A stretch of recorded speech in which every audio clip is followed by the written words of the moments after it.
Hi, and welcome to the Ask Dr. Angela podcast with everyone's favorite OBGYN, Dr. Angela Jones. Have you ever been too embarrassed or shy to ask your own doctor about your, girl parts? Well, you've come to the right place to get straight answers. Feel free to ask Dr. Angela anything women's health related. Obstetrics and gynecology? She keeps it real. Pregnancy? She's been there, done that. Menopause? She'll get you through. Young or old, Dr. Angela's got you covered, girl. Now here's Dr. Angela. What's good, people? This is Dr. Angela, everyone's favorite OBGYN, and I would like to officially welcome you to episode 263 of the Ask Dr. Angela podcast. Last week was like hella crazy for me. And so one of the things that I did in this week's blog post was I picked top 5 songs to describe last week. And basically, it just describes my life as an OBGYN. So the songs that I had on that list in no particular order are Push It by Salt and Pepper. The reason that I picked that song is because when people come onto labor and delivery and they're in labor, everyone always thinks that the babies are just going to fall out, but that very rarely happens, and there's typically a lot more pushing than anyone ever imagines. So that was appropriate. The next song on that list was All Night Long, which is classic Lionel Richie. I love Lionel Richie, and I actually really like seeing him on American Idol, even though I don't think American Idol is very good anymore. But, All Night Long, that typically describes when I'm on call. It's always long. I'm doing deliveries. There are always emergencies that can come up through the ER. I'm going to the OR. Babies come when they want to come. It's just what it is. That's the life of an OBGYN. Rick James, Give It To Me, Baby. And I like that because I hear so many things in patient rooms when I'm seeing them. The sky's the limit with regards to things that we talk about. There's never any judgment. We're always sipping a lot of tea and lemonade when you come to see me, kind of just shooting the ish, so to speak. What else is on that list? I'm Every Woman, because I'm always blown away at how amazing women are. And just when I think that I've got a lot going on, I always meet someone that puts things in perspective for me. Women are just, again, across the board, amazing. What we do and accomplish on a daily basis just completely blows my mind. How amazing our bodies are completely blows my mind. And then I can't remember what the last song. Oh, yeah, how could I forget Cyndi Lauper? Girls Just Want to Have Fun, maybe a little bit too much fun. I seem to recently be making a lot of phone calls informing folks that they're testing positive for chlamydia, which is never a good conversation to have. But, it seems to be one of those things that just kind of rolls off of people's shoulders, which is always kind of interesting to me. So today's topic is actually on endometriosis. March is actually Endometriosis Awareness Month. I actually did a blog post on endometriosis earlier this month, so you might want to go to askdrangela.com and check out that blog post. It's really informative and goes over most of what I'll say in today's podcast. But I feel like this month I've also really performed a lot of laparoscopic surgery for endometriosis, whether it was seeing a patient that had pelvic pain that just wasn't being controlled with medical management, and that includes things like non-steroidals, those are your ibuprofens, your Aleve, Motrin, etc., or even birth control pills, which are sometimes used. Hormone suppression is often used to try to treat and suppress endometriosis. But I did a lot of operative laparoscopy, whether it was, to diagnose endometriosis. That's actually a really good point. The only way to truly diagnose endometriosis is to do a diagnostic laparoscopy to actually visually see it. And if you do excision of the tissue, send it to pathology for a diagnosis. A lot of people don't know that, and oftentimes will say, oh, can't you do a CT? Can't you do an ultrasound? Those things are pretty low yield when it comes to endometriosis. The only characteristic finding that I might see on an ultrasound is something called an endometrioma, which is a cyst that is pathognomic for endometriosis. It's also known as a chocolate cyst. It's the only chocolate that I don't like. As a gynecologist, I hate endometriosis. It's like it's the gynecologic equivalent to preeclampsia in the obstetric realm.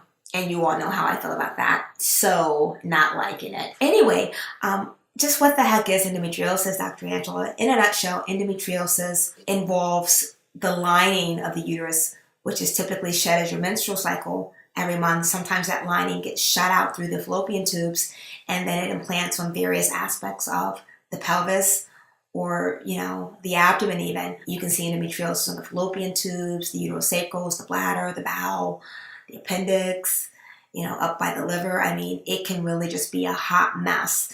And the hallmark symptom of endometriosis is cyclical, painful periods. The other symptom that I oftentimes will hear women talk about include things like, oh my gosh, I get these killer cramps and nothing helps them. Oh my gosh, my periods are so long, my periods are so heavy. Folks with endometriosis will oftentimes complain of urinary symptoms or bowel issues, intermittent constipation, diarrhea. You also hear of women complaining of nausea and vomiting, pain during intercourse, chronic fatigue, infertility. And one of the things that's really amazing to me about some of these symptoms is that a lot of time women just think that this is normal, that they're supposed to feel like this. And I was actually speaking with a woman a couple of weeks ago. I was at, my wife and I went to one of our really good friends. They had like a get together for her. It was her birthday. And the woman that we met at the celebration, we were having some drinks. And, when people find out that you're a GYN, stuff is always going to come out. And she said to me, oh my gosh, my previous doctors told me, you're a woman. You're supposed to feel like that. And I really kind of took offense to that. I was like, whatever. You're a woman. You're supposed to feel amazing. You're not supposed to, have incapacitating period cramps. You're not supposed to, have sex that hurts. I mean, not unless you're into that kind of thing. But, you know what I mean. So I think that one of the things that we really need to do as gynecologists, and even as women and patients, is just make sure that you really are clear and relay the symptoms that you might be having. Because certainly from a gynecological standpoint, I feel like a lot of other physicians, and even GYNs included, often miss the diagnosis of endometriosis, and then it goes untreated for so long. You don't want it to get to the point where it's causing issues with fertility.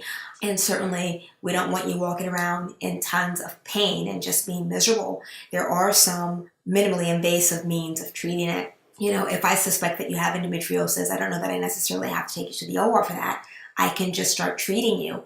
And that might be anything from, recommendations for lifestyle modifications. I'm a huge advocate for diet and exercise, but if non-steroidals aren't doing it, then maybe something hormonal like a birth control pill is in order. No one really knows what causes endometriosis. I mean, there are various theories that are out there, whether it's Sampson's theory, Meyer's theory.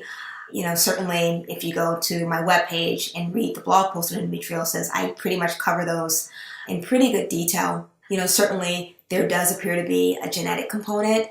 So if your mom had endometriosis, then, there's a strong possibility that you may also have it. But here's the thing. There are so many women worldwide that are affected by endometriosis. I think I quoted 176 million. 1 out of 10 women suffer from endometriosis in the United States. So it's very real. And certainly if you suspect that you might be affected by this, I urge you to reach out to your OBGYN. I'm hoping that this podcast has been helpful and informative. Certainly, if you have any questions, you know where to reach me, askdrangela.com. You can either directly email me or you can click on the big question mark on the webpage and drop me a question that way. I'm also all over social media. You can direct message me on Twitter, Instagram, or Facebook. Thank you so much for listening. I hope that you were informed. In closing, I'm going to leave you with another suggestion from my Life's Little Instruction book. I'm in love with this book. But anyway, number 108 says, when dining with clients or business associates, never order more than 1 cocktail or 1 glass of wine. If no one else is drinking, don't drink at all. Until next time, look better, feel better, be better. Can't wait to reconnect on episode 264 of the Ask Dr. Angela podcast. Thank you for listening to the Ask Dr. Angela podcast. For more information on women's health and the show notes for this episode, please visit Dr. Angela at www.askdrangela.com. While you're there, don't forget to leave your own message for Dr. Angela. See you soon. All of the information provided and discussed in this podcast is for educational and informational purposes only and should not take the place of consulting a physician. This podcast is not intended to diagnose, treat, or cure any disease or illness and does not and should not replace treatment from a medical professional.